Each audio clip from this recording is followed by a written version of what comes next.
Welcome back to the Rocket League Film Room. A-Dub here, and today we're doing another replay analysis for a guy by the name of Hilfer. He is a Challenger 3 player, and I believe this was a solo, I don't know if it was solo standard, but he's playing, I don't think he's playing with teammates that he knows, so it's solo queuing.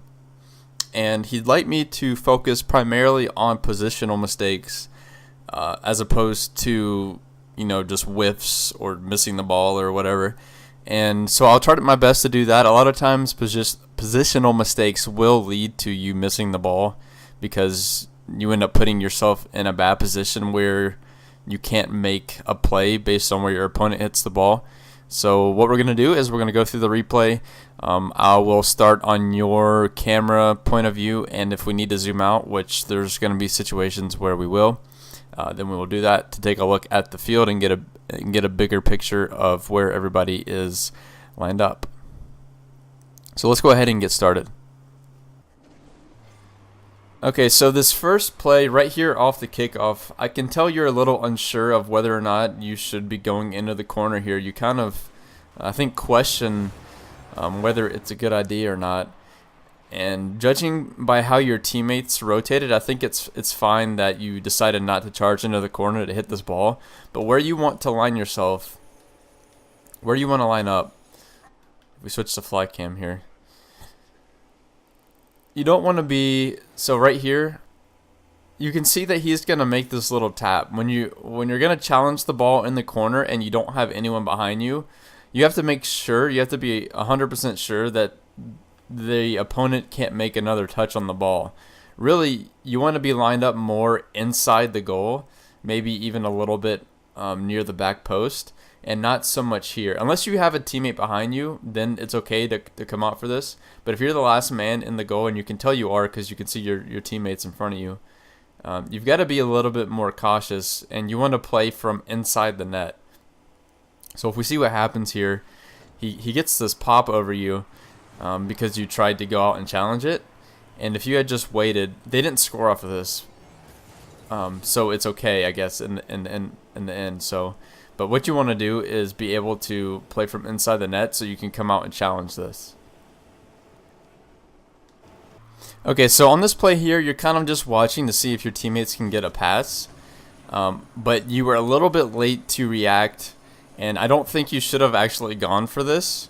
I don't think the pass from Weedo Skill was a good enough pass for you to try to make or take a shot opportunity. I think what you should have done, and if we zoom out again and take a look here, your teammates aren't really rotating out. They're kind of just playing up, trying to pass it, but not really having any luck. They should have rotated and let you come in to take a hit.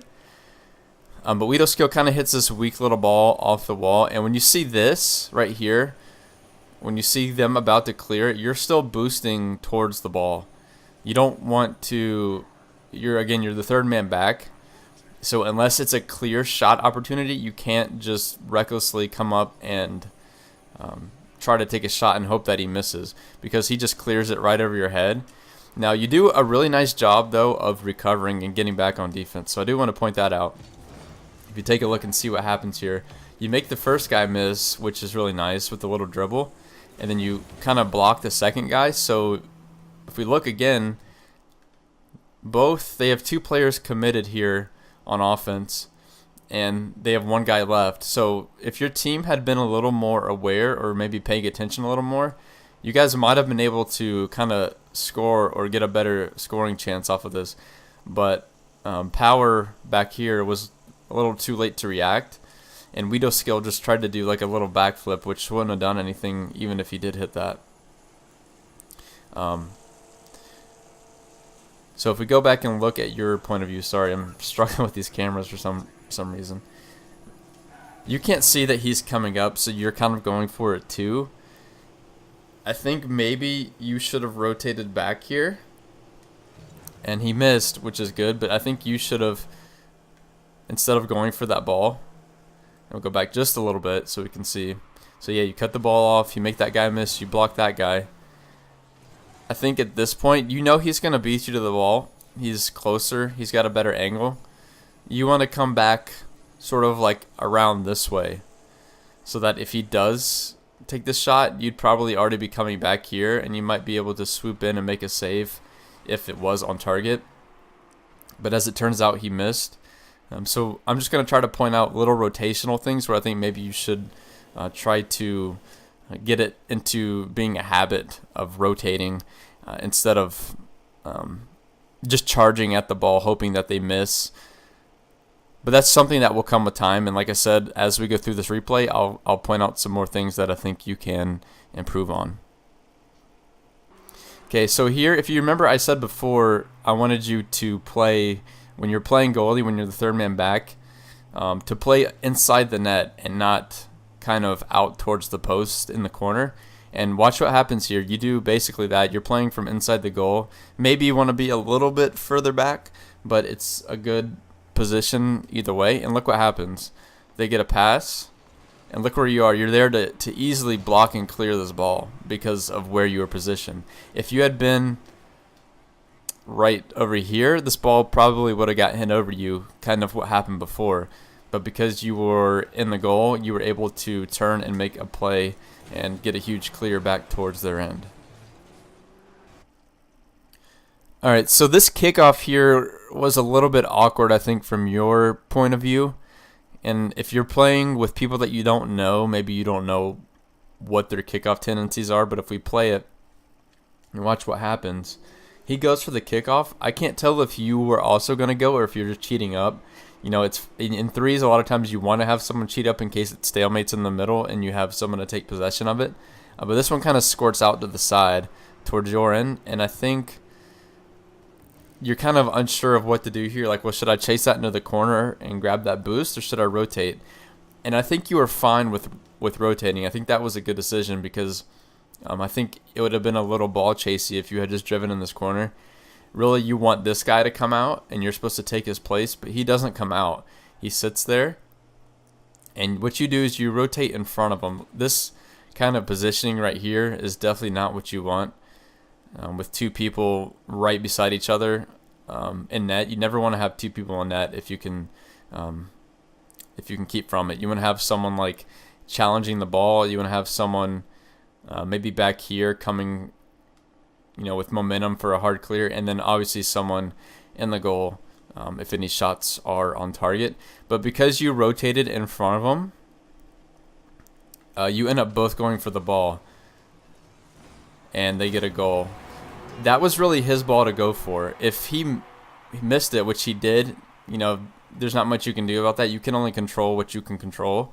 But you wanted to rotate, I think, back more behind him, like over here. And maybe him missing it, you would have still been able to make a play on that ball. And if you go back to your camera one more time, and I'm going to rewind. So again, this ball shoots in the corner. You want to rotate back behind your teammate, not in front of him. You don't want to rotate in front of him like that, because this makes it a little bit awkward for him to decide if he should go for it, which it's his ball to go for. And unfortunately, both of you guys missed, and it leads to a goal. So again, just try to keep in mind, I'm going to point out these little rotational mistakes, and maybe at the end I'll go through some advice. I'll go into trainer and show you kind of in free play just how you might rotate when you're rotating back on defense, show you the kind of path that I usually take, and see if maybe if you see it in person, that might help you understand a little bit better what to do. So again, on this play, you take kind of a straight rotation back to goal, which is what happened on the last play where you rotated right in front of your teammate. You're basically doing the same thing here. You want to rotate more out wide. You want to take a wider rotation. You want to come this way so you can circle back behind and not straight at the goal, where you basically have no angle if the ball gets hit like over your head. And watch what happens here.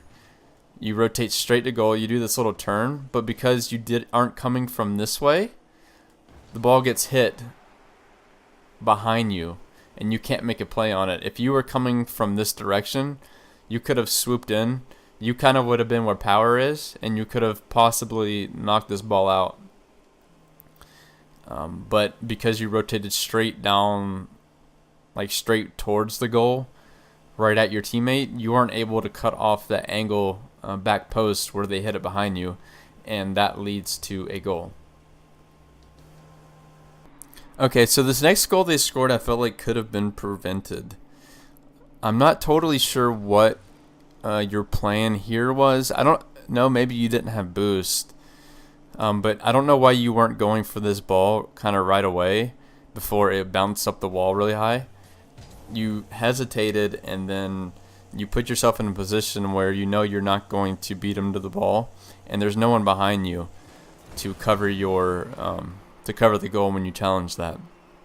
So if you didn't have boost, you should have stayed in net, and you could have blocked the shot he just took. I mean, it was a pretty weak shot. And if you did have boost, you should have just gone right away. So if you kind of had this little awkward flip too, which you flipped into the wall. But if you had just kept going, if you didn't have boost, maybe you couldn't have gotten to it. But really, you want to try to block this ball before it bounces up the wall for him to make a pass.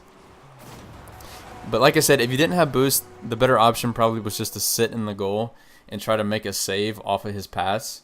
And so again, I'm going to point out another play where you're the third man back and they just hit it over your head because you kind of are undecisive whether or not you want to come out in the corner.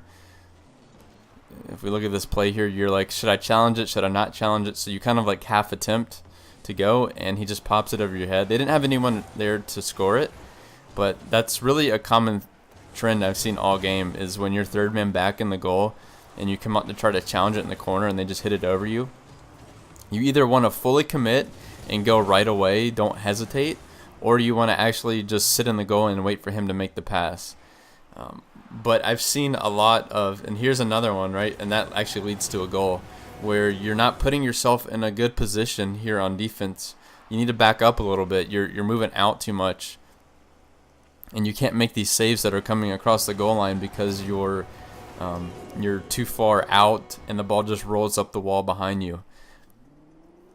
I've seen a lot of, I mean, it's not all your fault because your teammates kind of, from what I've seen, have been double committing in the corners. They don't seem to really be rotating behind you. It seems like you're always the last man back because they're not rotating. And that's something you see in the challenger ranks, is people aren't fully aware of how to rotate yet. They don't know where they're supposed to be. But most of these goals could have been prevented if you had positioned yourself a little bit better on defense. So what I'm going to do, I'm going to go into free play and kind of show you how I rotate when I'm rotating back on defense. Maybe that'll give you some advice or some kind of like a visual thing to be able to pick up on. So let's go ahead and head over there, and I'll show you what you can work on. All right, so let's talk a little bit about your positioning on defense and kind of what I noticed and what I think you can do differently, and I think it'll really help your game. So I'm going to go ahead and knock this ball over here in the corner, and let's pretend you're here back on defense. Where you've been positioning yourself is about like right here, and what happens is, and ignore the ball for a second, what happens is the ball rolls up the wall, and you don't have an angle to hit the ball out. You're having to do, I mean, you would have to do something like where you would just drive back and kind of dodge forward and try to hit it out like in a weird angle. Really, where you want to be when the ball is in the corner, if you're the guy that's in the goal, you want to be more like inside the goal, maybe like somewhere around here, and angled towards the corner. So that way, if the ball does cross, you just come out and knock it away. So if we go ahead and show you some rotational things, if the ball is like moving down this way, let's say they have, excuse me, they have the ball. What you've been doing is you've kind of been rotating like this, where you're coming back and you rotate to the near post here, and then that's why you keep getting put in these weird situations where you're not in position to stop it from rolling on the wall. So instead, what you really should do is you should rotate back this way around, and then when you come in, you want to come in and come into the goal a little bit, so that way when the ball comes, it's coming across the wall, you're here to hit it out or knock it away. That's usually what you want to do when you're rotating back on defense, there's exceptions to the rule. There's always exceptions. A lot of it too has to depend on where your teammates are. But as a general rule of thumb, if you already have a teammate in the goal and you have a teammate in the corner, you don't want to rotate into that mess. You don't want to rotate like over here and then also be in the corner. You want to stay spread out. And the best way to do that is by taking a wide rotation so you can come in, get the back post, and that way your other teammate can push out and challenge the ball, and now you're in a good position to make a save as the ball comes across. So hopefully that helps. Again, you asked me to try to look at your positional mistakes, and that was the main mistake, and that was almost a trend throughout the whole entire game, where you weren't positioning yourself in a good place on defense to be able to make the saves that you needed to save. So I think if you really try to focus on taking those wide rotations where you're coming back across, and it doesn't matter which side you're on. I mean, coming from this side, again, take a wide rotation, come back in here, and now you can play the ball on the wall. If you work on that, I think you'll see your game improve a lot. Your positioning will improve a lot. But that's about all I have for you for this video. Hopefully you enjoyed. If you did enjoy, feel free to send me any more replays. I'd be glad to look at them. If you have friends or anyone else that needs or wants to have their replays looked at, I'm also willing to do that. I'm just trying to help as many people as I can help because I enjoy making these videos, and I think I've gotten some pretty good feedback so far. So again, thank you for watching, and again, I'll see you in the next one.